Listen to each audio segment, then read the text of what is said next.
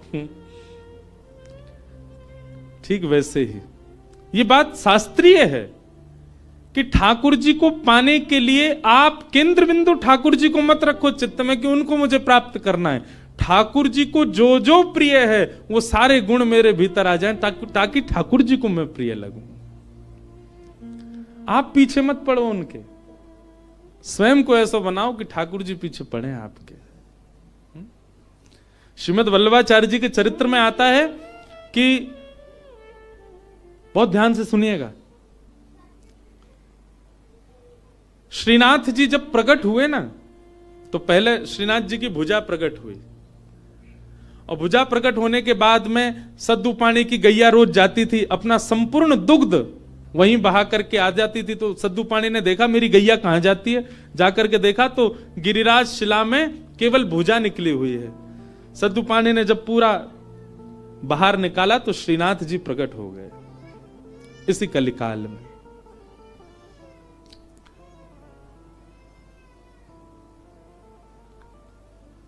तो सद्दू पानी ने ठाकुर जी से प्रार्थना की कि ठाकुर जी आपके लिए क्या लाऊं मैं, आप क्या पाएंगे, क्या व्यंजन लेंगे, क्या भोग प्रसाद लेंगे, आप विश्वास मानेंगे।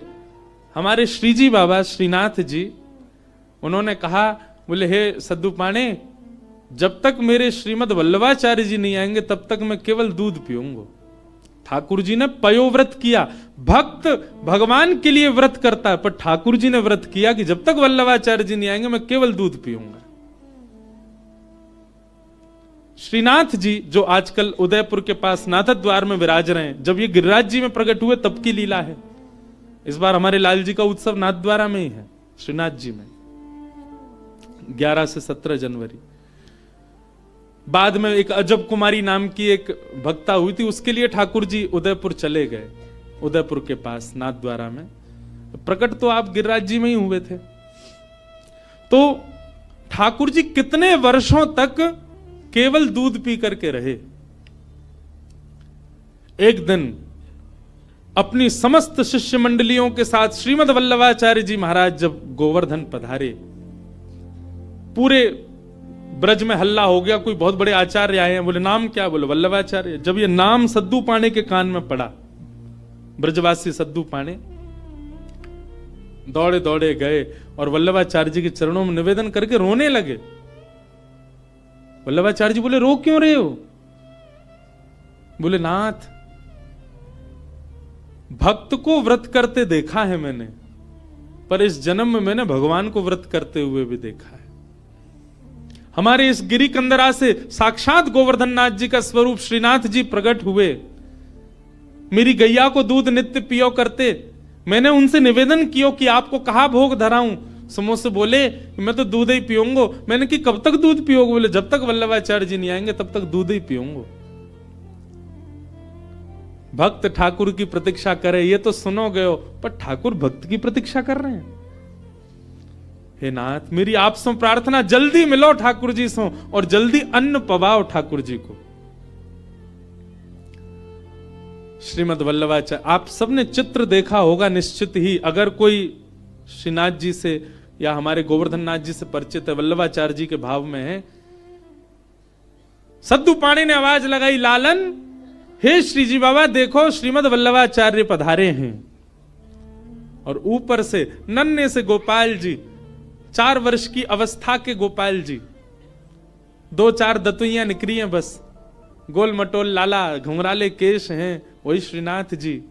ऊपर गिरी कंदरा से नीचे देखते हैं श्रीमद् वल्लभाचार्य जी को, वल्लभाचार्य जी ऊपर देखते हैं ठाकुर जी को, और दौड़े वहां से ठाकुर जी, यहां से वल्लभाचार्य जी, और मध्य गोवर्धन में दोनों ने गाढ़ आलिंगन किया एक दूसरे का।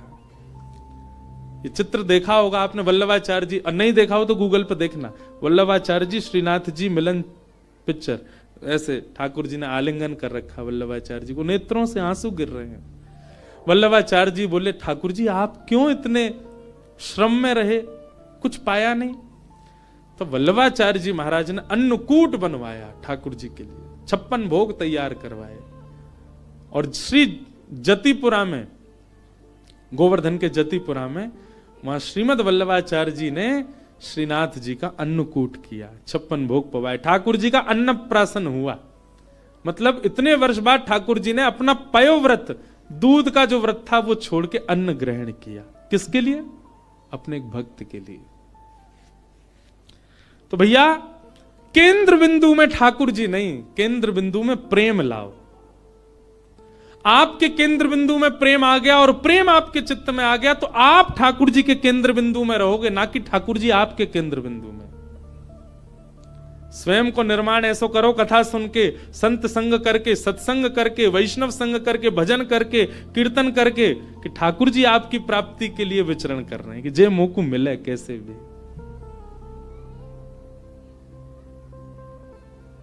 आज से आपके भजन साधन में उद्देश्य भगवत प्राप्ति नहीं, प्रेम की प्राप्ति हो। कि भवतानुदित प्रायम यशो भगवतो मलम ये नैवासौ न तुष्येत मन्ये तद्दर्शनम खिलम। नारद जी महाराज वेद व्यास जी से कहते हैं, व्यास जी आपने भागवत जी की रचना की, उसमें ज्ञान, उसमें वैराग्य, उसमें सब कुछ आपने प्रस्तुत किया, पर आपने प्रेम को नहीं प्रस्तुत किया, इसलिए आपका हृदय अशांत है। आपके ग्रंथों को, पुराणों को सुनकर के व्यक्ति धार्मिक बन जाएगा, व्यक्ति वैरागी बन जाएगा, पर आपके ग्रंथों को पढ़ के व्यक्ति प्रेमी नहीं बन पाएगा। इसीलिए आपका हृदय अशांत है, आपको कहीं ना कहीं अपूर्णता लगती है अपनी क्रिया में। इसलिए मेरी प्रार्थना कि अब आप ठाकुर जी के प्रेम स्वभाव का वर्णन करो, जिससे पढ़ने वाला व्यक्ति प्रेमी बन सके। वेद व्यास जी महाराज ने निवेदन किया, उसके लिए मुझे क्या करना पड़ेगा? बोले समाधि लगा करके भगवान के प्रेम स्वरूप का चिंतन करो।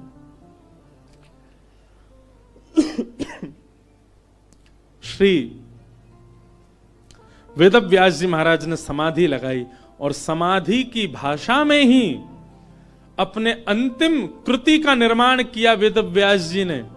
इसी ब्रह्म नदी में, इसी हिमालय की पर्वतों पर वेद व्यास जी ने ऐसी रचना की जिसको सुनकर पढ़कर के मानव प्रेम का अधिकारी बन जाता है, ठाकुर जी का अधिकारी बन जाता है। और उस संहिता का नाम है श्रीमद् भागवत महापुराण। बोलो भागवत महापुराण की जय। ये प्रेम संहिता है। भागवत जी श्रवण के बाद, भागवत जी अध्ययन के बाद, भागवत जी के अवलोकन के बाद प्रेम प्रस्तुत होता है चित्त में।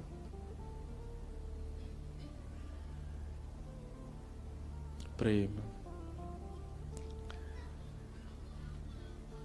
वेद व्यास जी महाराज ने उस प्रेम का भाव लिखा, वही भागवत है। बंधुओं, आपको अगर अपनी कृति से, कई लोगों को अपने जीवन से भी बहुत अपूर्णता का अनुभव होता है। हम आपको एक बात बता रहे हैं, बहुत सावधानी से सुनो। अपने कर्म से, अपने जीवन से, अपने संबंध से कई लोगों का मन बहुत जल्दी उचट जाता है। कई लोगों को अपना जीवन भी अच्छा नहीं लगता। क्यों? केवल प्रेम नहीं है आपके जीवन में। आप भागवत जी का आश्रय लीजिए और भागवत जी का आश्रय लेकर के आप प्रेम जीवन में ले आइए, आपको सब कुछ अच्छा लगने लगेगा। एक बात बता रहे हैं, प्रेमी व्यक्ति का स्वभाव ऐसा हो जाता है कि वो अव्यवस्था में भी प्रसन्न रहने लगता है।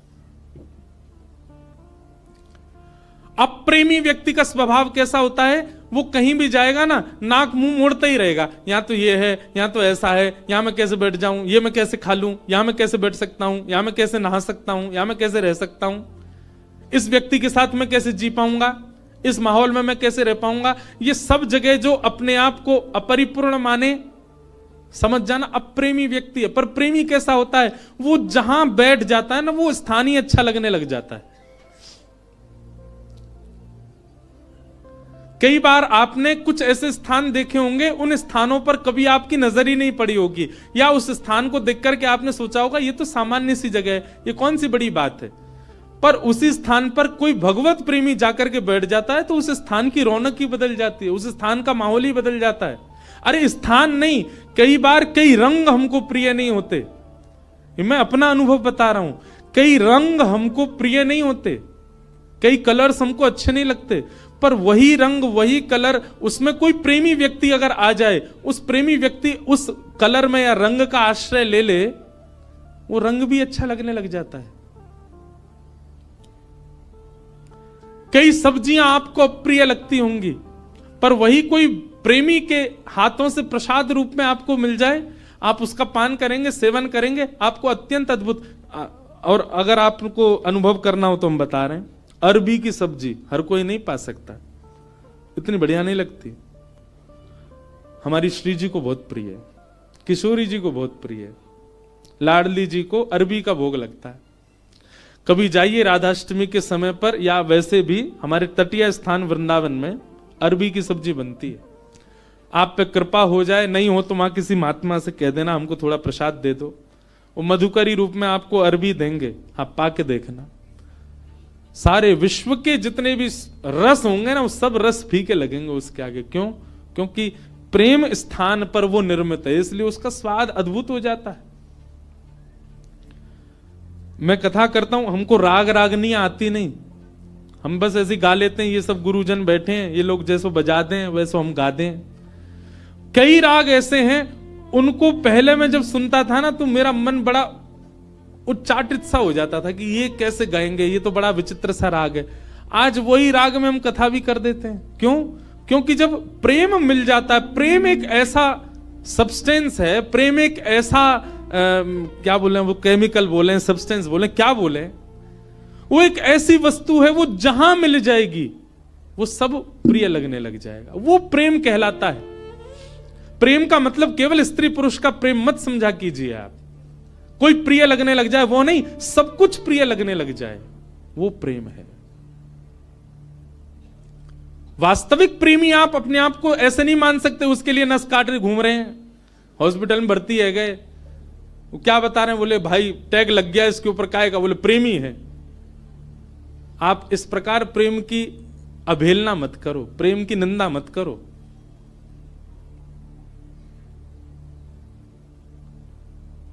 गंगा जी पे सब जगह चले जाओ, पहाड़ों में, नदियों में, सब जगह एक पॉइंट होता है, क्या बोल, इसको सुसाइड पॉइंट बोलते। क्यों? यहां से व्यक्ति अपने प्रेमी के लिए त्याग कर देता है, आत्महत्या कर लेता है। ये प्रेम है। प्रेम में केवल एक व्यक्ति प्रिय नहीं लगता, प्रेम में सब कुछ प्रिय लगने लग जाता है। बुद्ध, भगवान बुद्ध प्रेमी थे। एक मदिरा पान किया हुआ व्यक्ति जिससे सब दूर भागते हैं, नाली में पड़ा था और बुद्ध भगवान ने उसको देख लिया, अपने शिष्यों से कहा तुरंत इसको निकालो यहां से। कोई पीछे जा रहा, कोई आगे जा रहा, सोच रहे हैं, विचार कर रहे हैं, नाली में पड़ा है, दुर्गंध आ रही है, इसने पी भी रखी है। स्वयं भगवान बुद्ध लग गए उसको निकालने में। शिष्यों ने कहा, बोले कि वो एक कुभाव वाला व्यक्ति, मदिरा पान करने वाला व्यक्ति, उसका आचरण शुद्ध नहीं, और आप उसको ऐसे बचाने लग गए, ऐसे उसको संभालने लग गए। तो बुद्ध भगवान बहुत अच्छी बात कहते हैं, तुम साधक क्यों बने हो, तुम भक्ति के पथ पर क्यों चल रहे हो? क्या तुम केवल शुद्ध लोगों से ही मिलोगे, सुधरे हुए लोगों से ही मिलोगे? अरे जो पहले से ही शुद्ध हैं, जो पहले से ही सुधरे हुए हैं, उनके बीच बैठ करके तुमने क्या नया कर दिया?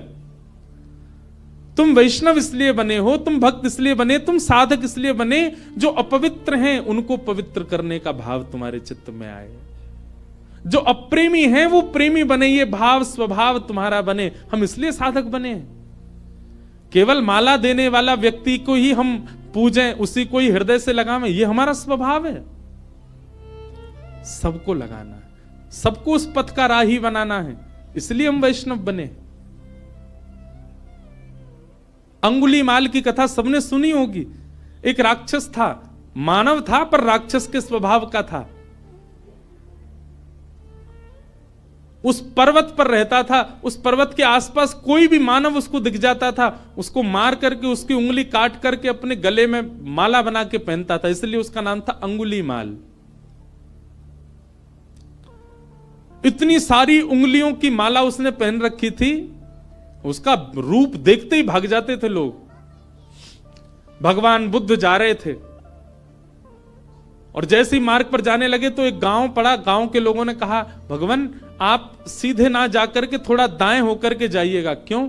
सीधे जाएंगे तो आगे एक पर्वत पर अंगुली माल रहता है, वो लोगों को मार के उनकी उंगली काट के अपने गले में पहन लेता है।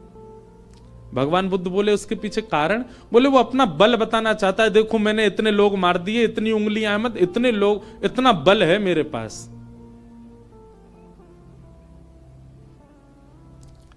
भगवान बुद्ध कहते हैं भय का बल नहीं होता, प्रेम का बल होता है।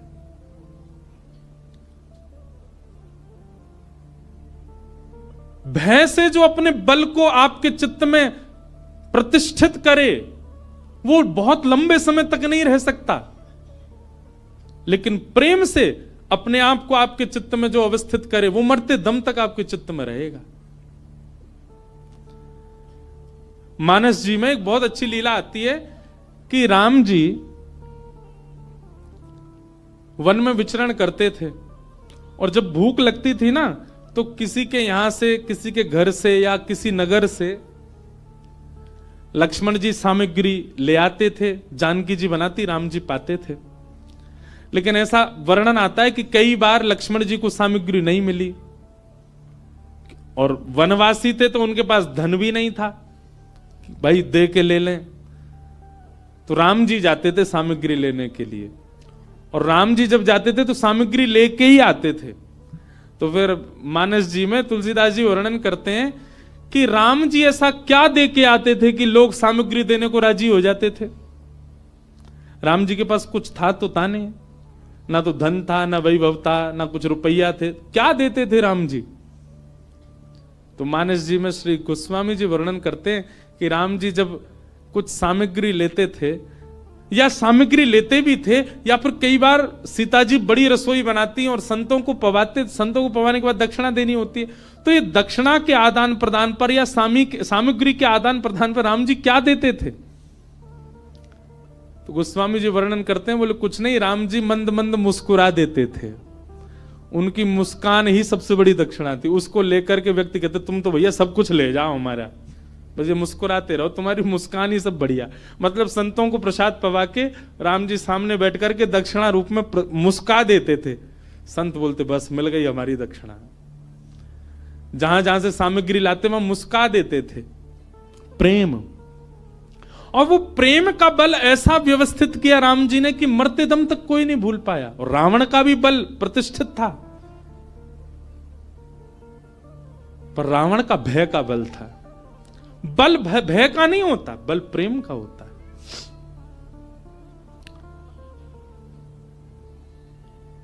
बुद्ध भगवान चले गए उसी मार्ग पर जहां अंगुलीमाल था। जैसे ही पहुंचे पर्वत के ऊपर, अंगुलीमाल ने दूर से ही कहा मैं साधु सन्यासियों का बहुत सम्मान करता हूं, पहले तुमको सचेत कर रहा हूं, मार्ग बदल दो अपना, मेरे पास आ गए तो तुम्हारा सर धड़ से अलग कर दूंगा। मैं चेतावनी दे रहा हूं, मेरे पास मत आना। पर बुद्ध रुके नहीं, सीधे चले गए। तुम जानते नहीं हो मुझे, क्यों चले आए हो मेरे पास। और क्रोध में भर के थोड़ा और चेतावनी देने के लिए अंगुलीमाल एक वृक्ष के नीचे खड़ा था, उस वृक्ष की डाल पकड़ करके जोर से खींच ली, डाल टूट गई। बुद्ध भगवान मंद मुस्काते सामने खड़े हो गए। अंगुलीमाल तुम देख नहीं रहे हो? अंगुलीमाल बोला तुम देख नहीं रहे हो मैं कितना बलवान हूं, और तुम चले आ रहे हो, मैं तुमको मना कर रहा हूं फिर भी रुक नहीं रहे हो। डाल हाथ में पकड़ करके खड़ा था। बुद्ध भगवान बिल्कुल सौम्य भाव से उसके समीप गए और कहा ये डाल तुमने तोड़ी? बोले हां। अब इसको जोड़ दो, जहां से तोड़ी है इसको वहां लगा दो पुनः। अंगुलीमाल बोला, कैसी बात कर रहे हो, ये तो संभव ही नहीं है, मैं इसको नहीं लगा सकता दोबारा। बोले क्यों, जब तोड़ने की सामर्थ्य है तो जोड़ने की भी होगी, इसको जोड़ दो, यथावत जैसी थी वैसी जोड़ के दिखा दो। अंगुलीमाल बोला यह संभव नहीं है। बुद्ध भगवान कहते हैं जिसको तुम जोड़ नहीं सकते उसको तोड़ने का अधिकार तुमको किसने दिया? इतनी उंगलियां गले में पहन करके घूमते हो, तुमने इतने लोगों को मार दिया, अकेले इस पर्वत पर रहते हो, पूरी दुनिया तुमसे भय खाती है। सोचो, विचार करो अंगुलीमाल, जितनी उंगलियां तुमने गले में पहनी हैं, प्रेम से यदि इतने लोगों को अपने संग में रखते, पूरी दुनिया पूजती आज तुमको। अपने प्रेम स्वभाव से इतने लोगों का संग पाते तो तुम ज्यादा बलवान होते, लेकिन तुमने उनको मार दिया, उनकी उंगलियां डोल रहे हो लेके गले में। अगर इतने लोग तुमने जोड़े होते खुद से तो तुम श्रेष्ठ माने जाते। और इतना कहकर के बुद्ध चले गए। अपनी कुटिया पर जाकर के रुके, पीछे देखा ही नहीं। कुटिया पर जाकर के जब पीछे देखा, अंगुलीमाल चरणों में गिर गया, बुद्धम शरणम गच्छामि, मुझे क्षमा कर दो भगवान, और सदा के लिए उनके हो गए।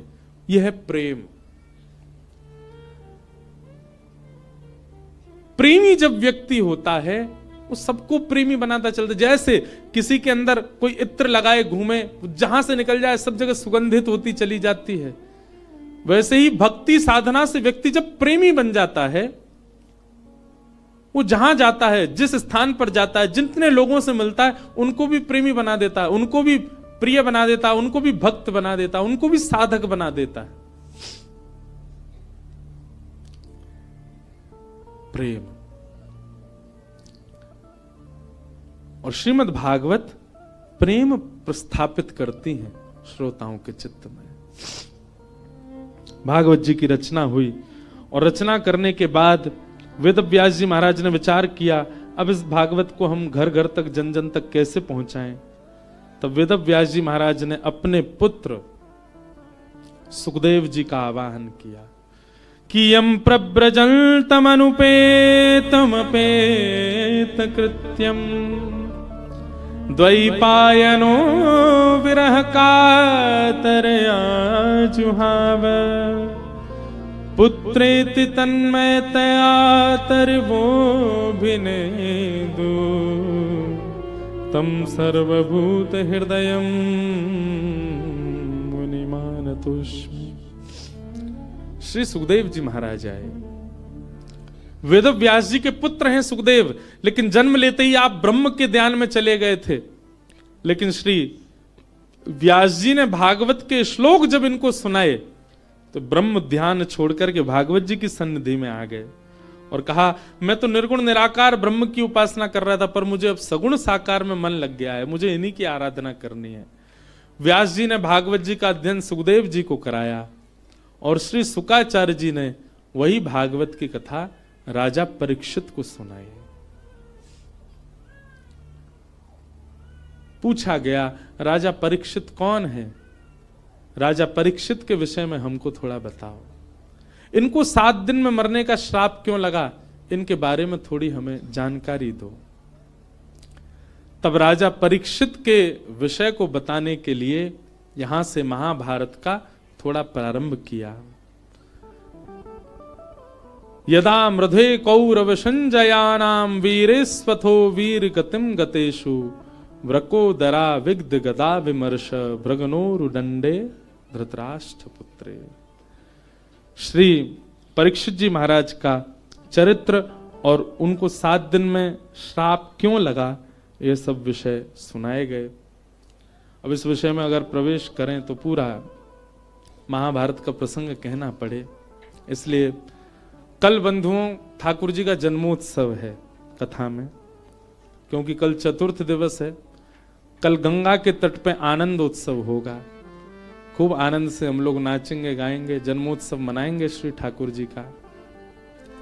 यमुना तट पे तो मनते ही रहते हैं ठाकुर जी के उत्सव, कल गंगा के तट पे होगा। आप सब लोग समय से पधारिएगा। आज श्री गिरधर लाल जी के दर्शन का समय तो है, पर हम आप सबकी संख्या देख के डर रहे हैं, क्योंकि जहां हम रुके हैं वो स्थान तो बहुत छोटा है। तो जो लोग यहां रुके ही रहे हैं अभी 6-7 दिन, वो लोग तो कल भी आ सकते हैं, परसों भी आ सकते हैं। रोज मिलेंगे ठाकुर जी 1:30 से 2:30 बजे तक, गंगा दर्शन राम झूला के पास, इधर स्वर्ग आश्रम में। और जो लोग दूर दूर से आए बस वही आ जाना दर्शन करने।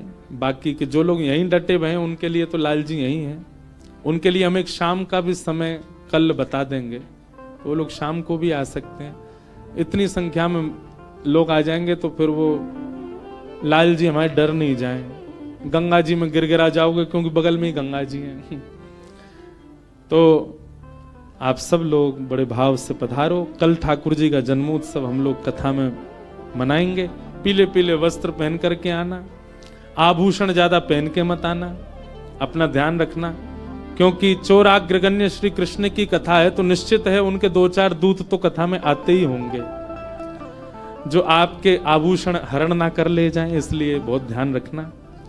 श्यामा हृदय कमल सो प्रगट्यो, श्यामा हृदय कमल सो प्रगट्यो, श्यामा हृदय कमल सो प्रगट्यो, श्यामा हृदय कमल सो प्रगट्यो, और श्याम हृदय तू भाई वृंदावन प्यारो वृंदावन, प्यारो वृंदावन, हे श्री वृंदावन मेरो वृंदावन। आज ये पद पूरा गाएंगे, जिनको याद हो संग गाइए। और सुनो भैया, जो लोग भी लाल जी के दर्शन करवे जामे, उनसे हमारी प्रार्थना, तुमको अपनी खुद की सौगंध है, हमारे लाल जी से कुछ संसार मत मांगियो, लाल जी से केवल एक ही बात मांगियो, हे लाल जी आप सदा प्रसन्न रहो, आप सदा आनंद में रहो, हम अपने कर्म भोग लेंगे, आप हमको कुछ मत दो। कुछ मांगना नहीं ठाकुर जी से, ठाकुर जी से केवल उनकी प्रसन्नता मांगिएगा। हे सब सुख सागर रूप उजागर रहे वृंदावन धाम, सब सुख सागर रूप उजागर रहे वृंदावन धाम, हे सब सुख सागर रूप उजागर रहे वृंदावन धाम, सब सुख सागर रूप उजागर रहे वृंदावन धाम। ओ रूप गोस्वामी प्रगट कियो जहाँ, रूप गोस्वामी प्रगट कियो, श्री रूप गोस्वामी प्रगट कियो जहाँ, रूप गोस्वामी प्रगट कियो, राधा गोविंद रूप निधान, वृंदावन प्यारो वृंदावन। देखो इतनी संख्या में लोग हो फिर भी स्वर नहीं निकल रहा आप लोगों का। अरे भाव से गाओ, उच्च स्वर में गाओ, वृंदावन मेरो वृंदावन,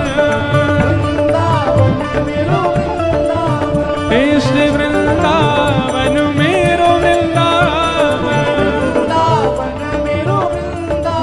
रूप गोस्वामी प्रगट कियो जहाँ, रूप गोस्वामी प्रगट कियो, राधा गोविंद रूप निधान, वृंदावन प्यारो वृंदावन, हे श्री वृंदावन मेरो वृंदावन।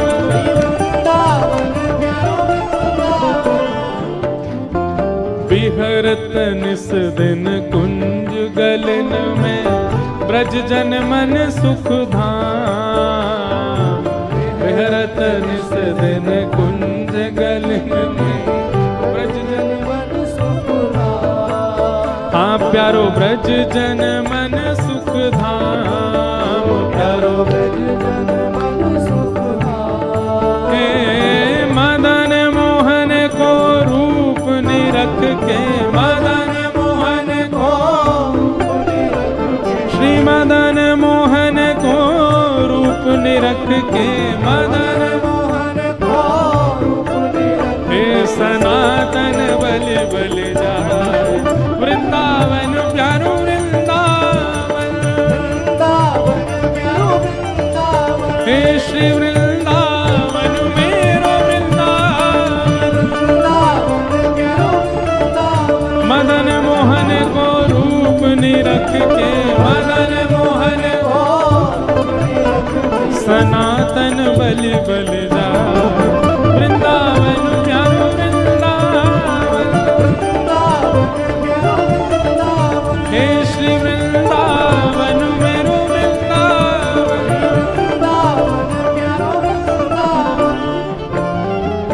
गोपी ग्वाल सब ही और धारे प्यारो गोपी नाम गोपी ग्वाल सब ही और धारे प्यारो गोपी नाम हाँ प्यारो प्यारो गोपीनाथ प्यारो प्यारो गोपीनाथ हे मधु पंडित जिन कंठ लगायो मधु पंडित जिन कंठ लगायो श्री मधु पंडित जिन कंठ लगायो मधु पंडित जिन कंठ लगायो ओ जहाँ है रही जय जयकार वृंदावन मेरो वृंदावन मेरो वृंदावन हे श्री वृंदावन प्यारो वृंदावन प्यारो वृंदावन मधु पंडित जिन कंठ लगायो मधु पंडित और है रही जय जयकार वृंदावन प्यारो वृंदावन हे श्री वृंदावन प्यारो वृंदावन श्री गोपाल भट्ट झुके हृदय वेदना प्रगट्यो शालिग्राम गोपाल भट्ट झुकी हृदय वेदना प्रगट्यो शालिग्राम श्री गोपाल भट्ट झुके हृदय वेदना प्रगट्यो शालिग्राम गोपाल भट्ट झुकी हृदय वेदना प्रगट्यो शालिग्राम हे रूप सुधा को खान हमारो रूप सुधा को खान हमारा रूप सुधा को खान हमारो सुधा को खान हमारा श्री वृंदावन में सबते प्यारो वृंदावन में सबसे प्यारा हे श्री राधा रमण जुलाल वृंदावन मेरो वृंदावन प्यारो वृंदावन हे श्री वृंदावन मेरो वृंदावन मेरो वृंदावन रूप सुधा को खान हमारो सुधा को खान हमारा श्री वृंदावन में सब तेना वृंदावन में सबसे प्यारा श्री राधा रमण जुलाल वृंदावन प्यारो वृंदावन वृंदावन प्यारो वृंदावन हे श्री वृंदावन मेरो वृंदावन मेरो वृंदावन जज राधा रमण मेरो राधा रमण राधा रमण मेरो राधा रमण ओ मेरो राधा रमण प्यारो राधा रमण राधा रमण प्यारो राधा रमण ओ मेरो राधा रमण प्यारो राधा रमण राधा रमण प्यारो राधा रमण ओ मेरो राधा रमण प्यारो राधा मेरो राधा रमण प्यारो राधा रमण आतुर हित हरि वंश पुकारो श्री राधा राधा नाम आतुर हित हरि वंश पुकारो राधा राधा अभी यहाँ कथा 12 को विश्राम करके श्री वृंदावन के मदन टेर में 14 तारीख को सुबह 9 बजे से श्री हितरवंश महाप्रभु का चरित्र हम एक दिन सुनाएंगे। जो लोग भी वृंदावन पहुंच रहे हो 14 तारीख को मदन टेर आना, जहां श्री राधा वल्लभ जी पहली बार विराजे वृंदावन आकर के। मदन टेर यमुना तट आयो, मदन टेर यमुना तट आयो, सघन कुंज वृंदावन आयो, सघन कुंज वृंदावन आयो। हे मदन टेर यमुना तट आयो, मदन टेर यमुना तट आयो, सघन कुंज वृंदावन आयो। भुजा उठा के ओ प्यारो राधा वल्लभ लाल, वृंदावन मेरो वृंदावन, वृंदावन मेरो वृंदावन, हे श्री वृंदावन मेरो वृंदावन, वृंदावन मेरो वृंदावन। सघन कुंज यमुना तट आयो, सघन कुंज यमुना तट आयो, हाँ मदन टेर वृंदावन आयो, मदन टेर वृंदावन आयो। ओ प्यारो राधा वल्लभ लाल, वृंदावन मेरो वृंदावन, वृंदावन मेरो वृंदावन, हे श्री वृंदावन प्यारो वृंदावन, श्री वृंदावन प्यारो वृंदावन। जुगल किशोर को लाड़ लड़ायो, नवल कुंज ही अमान, जुगल किशोर को लाड़ लड़ायो, नवल कुंज ही अमान। हे कुंजन कुंजन की रज धारे, कुंजन कुंजन की रज धारे, कुंजन कुंजन की रज धारे,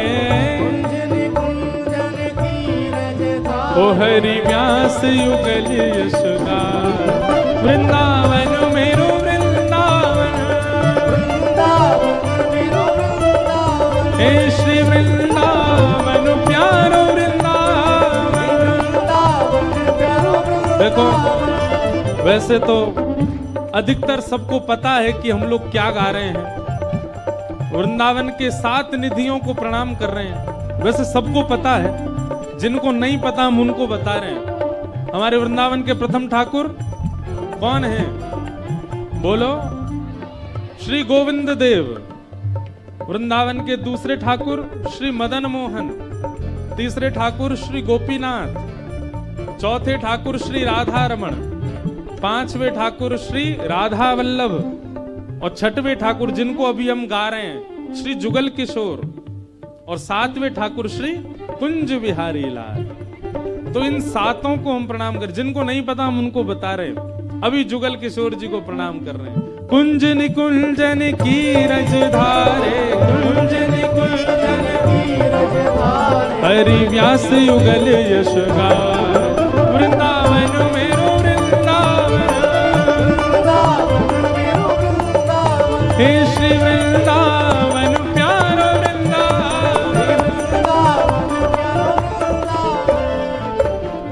हमारे ब्रज वृंदावन के 7वें ठाकुर जिनके जन्मोत्सव पर इस कथा का प्रारंभ हुआ। बोलो वृंदावन बिहारी लाल।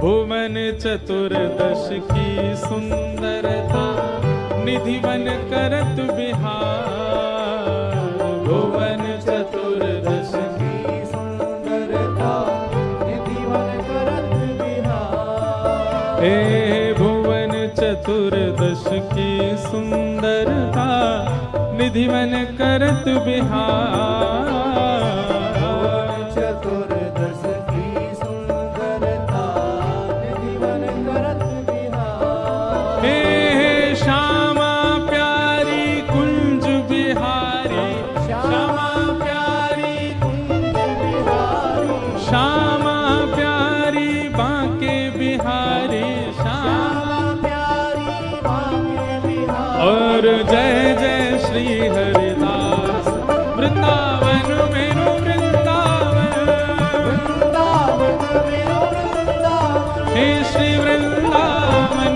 प्यारो वृंदावन, वृंदावन प्यारो वृंदावन, श्यामा प्यारी कुंज बिहारी, और जय जय श्री हरिदास वृंदावन मेरो वृंदावन हे श्री वृंदावन मेरो वृंदावन